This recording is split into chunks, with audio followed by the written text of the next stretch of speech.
Maribor je do zmage proti zadnjouvrščeni Dravi prišel šele v izdihljajih tekme, čeprav bi lahko že v prvem polčasu dvoboj odločili v svoj prid, a na koncu so se Vijoličasti vseeno veselili 3 točk, ki jih še zmeraj ohranjajo v boju za vrh, ker ima Koper ob tekmi manj trenutno 2 točke naskoka. Mi smo bili za več razredov boljši nasprotnik, si od samega začetka priigrali tako veliko število zadetkov, da vse drugo kot naša zmaga bi bilo veliko razočaranje.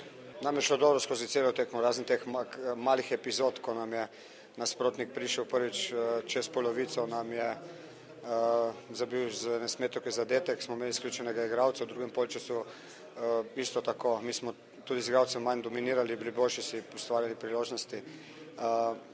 Vedeli smo, da je nasprotnik zmeraj pač dober, po domače povedano, za kakšno presenečenje, da s tako velikim številom ofenzivnih igralcev bojo imeli veliko težav v fazi branjenja, tako je tudi bilo.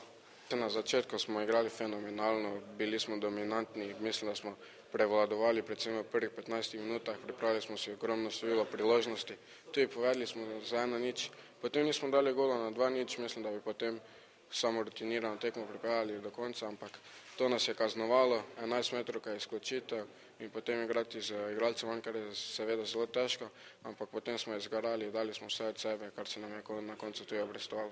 Vedeli smo, da moramo dosti hitreje igrati, ne smemo zadržavati žoge dosti v posesti, ampak si podajati čim hitreje, da pač razširimo igro, ker smo vedeli, da oni tekaško pač niso toliko sposobni kot mi, so pač malo starejša ekipa in igrali smo na to karto, kar se nam na koncu to obrestovalo.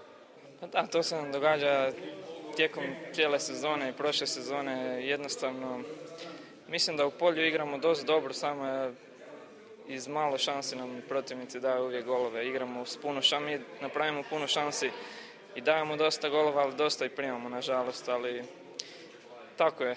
Moramo se nositi s tim i onda mi zabijamo gol više od protivnika. Danes ste odigrali fenomenalno, zadeli, v sredini se borili, obrambi pomagali. Dobro, zadovoljan sam.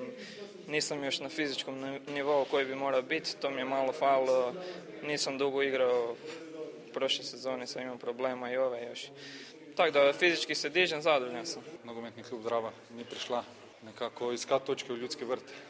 In je brezpredmetno govoriti, da bi mi nekako se reševali v ljudskem vrtu in dobili obstanek, ampak enostavno se nam je v tem trenutku priložnost ponudila, smo dosegli 2 zadetka, imeli, lahko rečem, točko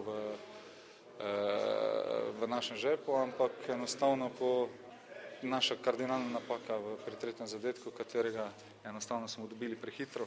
Nova okrepitev Vijoličastih, Brazilec Flavijo, se je izkazal že v prvem stiku z žogom, saj po njegovi podaji akcijo nadaljeval Tavares, zaključil pa je Dejan Mezga.